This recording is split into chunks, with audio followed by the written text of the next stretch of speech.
Plus par le temps. Monsieur Sendé, vous êtes chercheur en relations internationales. Aujourd'hui, il y a plus de 8 accords de paix signés entre le gouvernement centrafricain et plus de 21 pratiquement. Et des différentes parties prenantes. Qu'en est-il aujourd'hui réellement du processus de paix en Centrafrique? Merci d'abord pour l'occasion que vous me ferez aujourd'hui pour m'exprimer sur la situation en République centrafricaine. Je voudrais très rapidement vous féliciter pour le travail remarquable que vous faites. Merci. Je pense que beaucoup de Sénégalais vous suivent. Merci. Même en Centrafrique, on a pris l'habitude de vous suivre. Alhamdulillah. Alors, aujourd'hui, comme vous l'avez si bien rappelé, nous sommes au 8e accord depuis le début de la crise en 2012 et on peut toujours miser sur la bonne foi des acteurs. Alors c'est pourquoi aujourd'hui on peut remarquer qu'un peu partout, la situation en République centrafricaine est sclérosante un peu partout.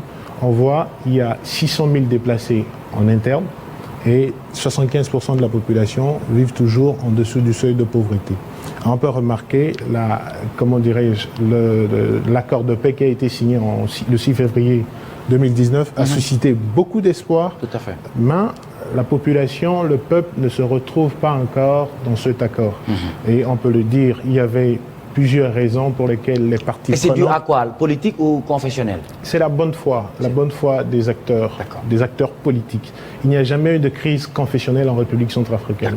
Moi qui vous parle, vous l'avez rappelé tout à l'heure, je viens du Nord, j'ai des parents qui sont musulmans, j'ai des parents chrétiens aussi.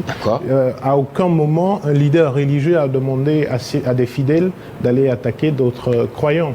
Et donc on ne peut pas parler de crise confessionnelle en République centrafricaine. On était peut-être à 12 groupes ou 13, aujourd'hui nous sommes à 16. Comment s'est fait vraiment cette montée en puissance des groupes disons... Aujourd'hui, le vrai problème, c'est que nous n'avons pas d'armée. Nous n'avons pas d'armée, la République centrafricaine n'a pas d'armée, ou du moins si une armée devait exister, elle est potiche. Et en face, comme les groupes rebelles voient qu'il n'y a pas de rébellion, il n'y a pas d'armée qui pourrait résister à l'attaque, et les rébellions, les forces armées aujourd'hui constituent également un fonds de commerce. C'est ce qu'il faudrait rappeler. Quand on prend les armes, on est appelé au gouvernement. Et donc, c'est le seul moyen. Peut-être la dernière question, Nicolas. On va se retrouver dans le journal. Aujourd'hui, beaucoup de pays se sont intéressés à votre pays, la Russie, les pays du Moyen-Orient et un peu du Proche-Orient, tels que le Qatar et la France. Quelles sont les perspectives aujourd'hui? Je me félicite parce que vous êtes très bien informé à la 2STV. L'information par rapport au Qatar, nous sommes en train de recouper nos sources. Dès qu'on vérifie cela, on pourrait toujours en débattre. Mais ce n'est pas pour rien que la République centrafricaine s'appelle Centrafrique et constitue en quelque sorte une zone de tampon entre l'Afrique de l'Est et l'Afrique de l'Ouest. On voit qu'il y a une lutte d'influence aujourd'hui avec la Russie, la Chine qui sont déjà présentes et la France aussi essaie de faire un retour en force.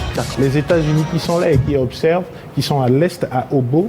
Et donc, la République centrafricaine ressort dans son sous-sol de plusieurs, en tout cas, ressources naturelles qui pourraient aider ces grandes puissances à affirmer leur autorité sur la scène internationale. En 30 secondes, le message, le dernier mot, à l'endroit de ceux qui nous regardent et même les Centrafricains qui vivent ici au Sénégal.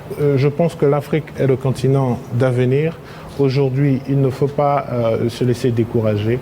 Il faut continuer à travailler et surtout faire allégeance citoyenne. Je pense que c'est le terme fort, c'est l'expression qu'on devait mettre en avant.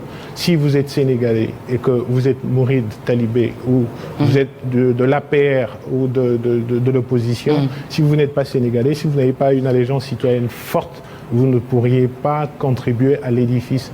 Et donc aujourd'hui, nous devons travailler énormément à l'émergence d'une citoyenneté forte en Afrique, un nouveau type d'Africains qui croirait beaucoup plus en leur propre capacité que de compter sur les puissances étrangères qui viennent très souvent, pas pour nous aider, mais pour leurs propres intérêts. Très bien, merci beaucoup. En tout cas, ça a été un grand plaisir de vous recevoir sur ce plateau pour parler bien sûr de la crise centrafricaine.